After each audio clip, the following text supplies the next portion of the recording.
Gold trusted gold buyers. మీరు తాకట్టు పెట్టిన బంగారాన్ని విడిపించి ఈ రోజు ఉన్న మార్కెట్ ధరకు కొనబడను. అది ఈ ఇండస్ట్రీకి అని ఎక్స్పెక్ట్ చేశారు అసలు మీరు? లేదు లేదు, అసలు మాకు ఈ జోనరే తెలియదు. అసలు ఇటువైపు వస్తామని ఎక్స్పెక్ట్ కూడా చేయలేదు. మాదంతా చిన్న లోకం బ్రో. అమ్మ నాన్న వెళ్తే పొలం పని, లేదా ఏదైనా సరే పనికి వెళ్తాం. సాయంత్రానికి 200 వస్తే 200, 300 వస్తే 300 తీసుకొచ్చి అమ్మ నాన్న చేతిలో పెడతాం, లేదా చదువుకోవటం. ఇంకెంతకు మించి తెలియదు. డిగ్రీ అయిపోయిన తర్వాత ఈ సర్టిఫికేట్స్తో ఏం చేయాలనేది కూడా మాకు తెలియదు. మేము చేసింది BCA, bachelor computer applications. Computer మీద ఎలాంటి జాబులు ఉంటాయో కూడా తెలియదు. జిరాక్స్ షాప్లో పని చేయాలనుకున్నాం. కంప్యూటర్ చదువుకుంటే జిరాక్స్ షాప్లో పని చేయాలేమో, అంటే జిరాక్స్ షాప్ లో సిస్టమ్స్ అవి ఉంటాయి కదా. ఓకే, ఇది చదువుకోవటం వల్ల జిరాక్స్ షాప్ పెట్టుకోవచ్చు. ఆ నాలెడ్జ్ అప్పుడున్న స్టేజ్ లో అంతే నాలెడ్జ్ మాది. ఓకే, మా అమ్మ వాళ్ళు అడిగితే ఇది చదువుకోవటం వల్ల ఏమవుతుందంటే జిరాక్స్ షాప్ పెట్టుకోవచ్చామా, దాంట్లో ఉంటాయి కదా, అండ్ ఫోటోలు తీస్తారు కదా, వాళ్ళ దగ్గర కూడా ఫోటోలు ప్రింటింగ్ తీయచ్చు అంటే, ఆహా మంచి జాబేనా అయ్యారు.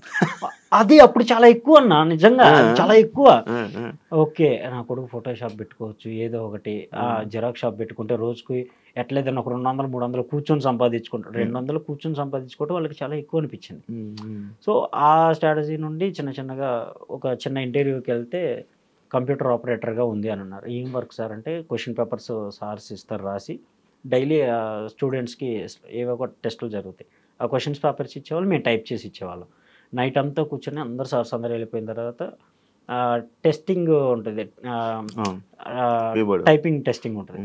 ఆ యాప్ ఇన్స్టాల్ చేసుకొని దాంట్లో పోటీపడి టైప్ చేసుకునే వాళ్ళం. మాకు టైపింగ్ రాదు, బట్ చేసింది అదే కాబట్టి ఓకే ఇంటర్వ్యూలో సెలెక్ట్ అయ్యాను. ఈ జాబ్ పోగొట్టుకోకూడదని వాళ్ళందరూ వెళ్ళిపోయిన తర్వాత సిస్టమ్స్ లాగిన్ అయిపోయి టైపింగ్ నేర్చుకున్నాం.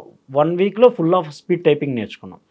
తెలుగు టైపింగ్ కావాలన్నారు, హిందీ కావాలన్నారు, అన్ని లాంగ్వేజ్ యూట్యూబ్లో చూసే నేర్చుకున్నాం. కాలేజీలో నేర్పించింది ఏం లేదు. కాలేజీలో సర్టిఫికేట్స్ ఇచ్చేసి ప్రశాంతంగా మీరు బయటికి పోండి అని అన్నారు. అంతే, అంటే మేము వెళ్ళలేదు. మాకున్న సిచ్యువేషన్లకి బయట పనులకు వెళ్ళిపోయి నైట్ టైం వచ్చి చదువుకోవడం అంతంత మాత్రం. సో యూట్యూబ్లో చూసి మిగతా ఇవన్నీ గ్రాప్ చేసుకొని అక్కడ బాగా సర్వే అవుతున్న టైంలో ఈ ఆఫర్ వచ్చింది. ఓకే, సో తమ్ముడు వెళ్ళిపోతాను అన్నప్పుడు ఇంకా నేను ఒక్కడనే అయిపోయా. వాడిని వదిలిపెట్టి అసలు 1 డే కూడా ఉండేవాడిని కాదు. ఆఫ్టర్నూన్ 3 కిలోమీటర్స్ నేను నడిచి వెళ్ళాలి. 3, 4, 5 కిలోమీటర్స్ ఈజీగా ఉంటుంది మా క్యాంపస్కి ఆ క్యాంపస్కి. 30 రూపాయలు ఛార్జ్. ఆ 30 రూపాయలు ఉంటే ఏదో ఒకటి ఖర్చులకు ఉంటే, సబ్బులకో షాంపూలకో ఉంటాయి అని చెప్పేసి ఇయర్ ఫోన్స్ పెట్టుకొని నడుచుకుంటూ వెళ్ళిపోయేవాడిని. మధ్యలో ఎప్పుడైనా గుర్తొస్తే క్యాంపస్కి సంబంధించిన ఫోన్ నుండి వీడికి ఫోన్ చేసి వాడి దగ్గర ఉంచేవాడిని మొబైల్. ఇద్దరు కలిపి ఇండస్ట్రీకి వచ్చి జబర్దస్త్లో ఫేమ్ అయిన తర్వాత 2 మొబైల్స్ కొన్నాం. అప్పటిదాకా కూడా సింగిల్ మొబైలే, ఇద్దరం ఒకటే మొబైల్. నా ఫ్రెండ్స్ ఫోన్ చేసినా అరే మీ వాడు ఫోన్ చేశాడు అని నేను మళ్ళీ వాడి దగ్గరికి వెళ్ళినప్పుడు ఫోన్ మాట్లాడటమే తప్ప ఏముండేది కదా. నా పక్కన ఉన్న ఫ్రెండ్స్కి ఫోన్స్ ఉండేవి. వాడి దగ్గర ఫోన్ పెట్టి వాడు ఎప్పుడైనా చేయాలనుకుంటే వీళ్ళకి ఫోన్ చేసేవాడు, వీళ్ళు నాకు ఇచ్చేవాళ్ళు. ఆ టైంలో గర్ల్ ఫ్రెండ్ లేదా? ఇప్పటికే లేదు. మనోడికి ఉన్నారు. అప్పుడు కాదు, ఇప్పుడు ఉన్నారు. ఇప్పుడు వచ్చారు, అప్పుడు లేరా? అప్పుడు లేదు. బేసిక్గా మనం ఉన్న డ్రెస్సింగ్ సెన్స్ కి ఎవరు దేకరు బ్రో, అది ఫ్యాక్ట్. లేదు లేదు, అది అంటే మనం అనుకుంటాం కానీ మంచి మనసు ఉంటే, లేకపోతే నిజాయితీగా ఉంటే, ట్రూగా ఉంటే అస్సలు కాదు.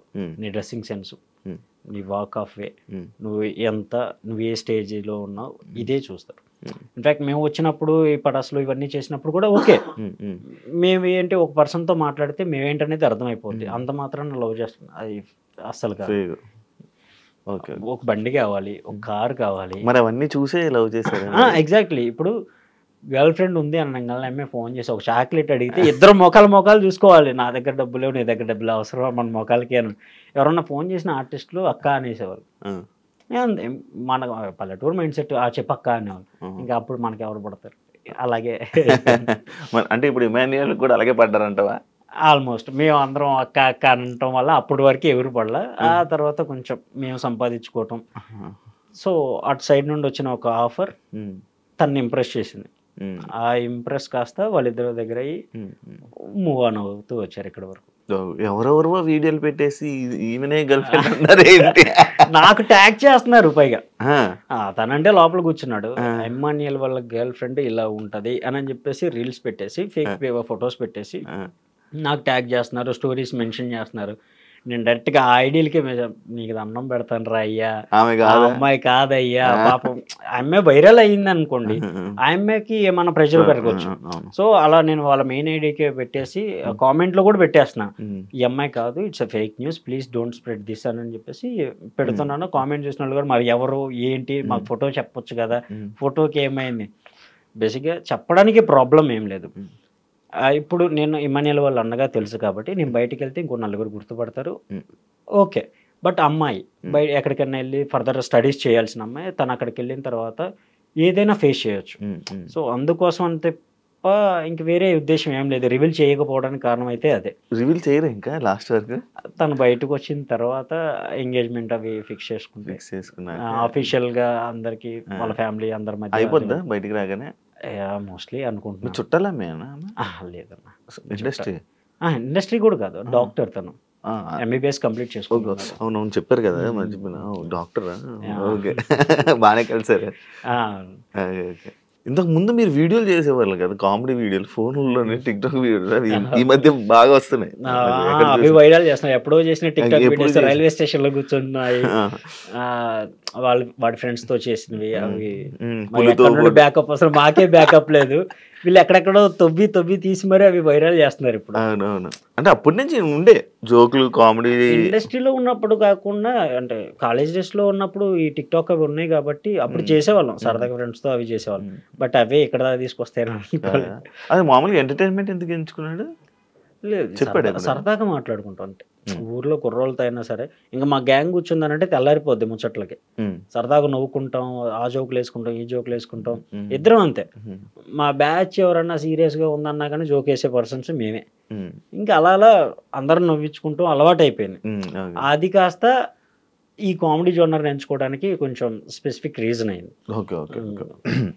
అమ్మగారు మొన్న హౌస్లోకి వెళ్ళేటప్పుడు వద్దనుకున్న కొడుకు ఇంత గొప్పగా స్థాయికి తీసుకొస్తాడు. అమ్మగారు వద్దనుకున్నారా ఏమైనా? అవునన్నా. అంటే ఎందుకు? Family situations. అప్పుడు మా తాతగారికి 5 అమ్మాయిలు 5 అబ్బాయిలు, 10 మంది సంతానం. అప్పుడున్న సిచ్యువేషన్లో వేరే రైతుల దగ్గర ఊడిగం చేసి 10 మందిని పెంచడం అంటేనే చాలా ఎక్కువ.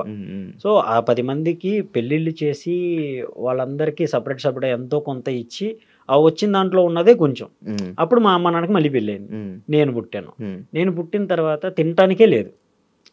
అప్పుడు చిన్నప్పుడు నాకు హెల్త్ సరిగ్గా ఉండదు. సో మంత్లో ఎలా అయినా 4-5 టైమ్స్ ఈజీగా ఫీవర్ వచ్చేసేది. హెల్త్ కండిషన్ బాగుండేది కాదు. అప్పటి నుండి కూడా చాలా బక్కగా ఉండిపోయేవాడిని, ఫుడ్ సరిగ్గా లేక. సో ఆ హెల్త్ ఇష్యూస్ వల్ల వీడిని పోషించుకోవటమే కష్టం, ఇంకొకరు అవసరమా అని అనుకున్న సిచ్యువేషన్లోనే ఇమ్యూన్ వద్దనుకున్నాం. అంతే తప్ప ఇంకా అమ్మ నాన్న అది డిసైడ్ అయిపోయి తీపిచ్చేసుకుందామని వెళ్తున్న టైంలో సండే రోజే నా అమ్మమ్మ ప్రేయర్ నుండి వచ్చి ఏది అమ్మాయి అంటే ఇలా వెళ్ళారు అని అంటే బస్ స్టాండ్ దగ్గరకు వచ్చేసి, వద్దమ్మా నేను ప్రేయర్ నుండి వస్తున్నాను, నేను చెప్తున్నాను వద్దు, మగపిల్లోడే పుడతాడు, ఏమో వీడి వల్ల మీ కష్టాలు తీరొచ్చు, ఈ ఒక్కసారికి నన్ను నమ్ము, ఏం కాదు, ఏదైనా ఉంటే అవసరమైతే వాడిని నేను పెంచుకుంటాను, మీకు బర్త్డేనే ఏమవ్వదు, నేను తినే ముద్దులో వాడిని పెట్టుకుని నేను పెంచుకుంటాను, మీరు కష్టపడద్దు అని చెప్పేసి కన్విన్స్ చేసింది మా అమ్మనే నాన్నే. వాళ్ళిద్దరూ ఓకే అనుకున్నారు. ఓకే అనుకున్న తర్వాత తమ్ముడు పుట్టాడు. మోరోవర్ తమ్ముడు పుట్టిన దగ్గర నుండి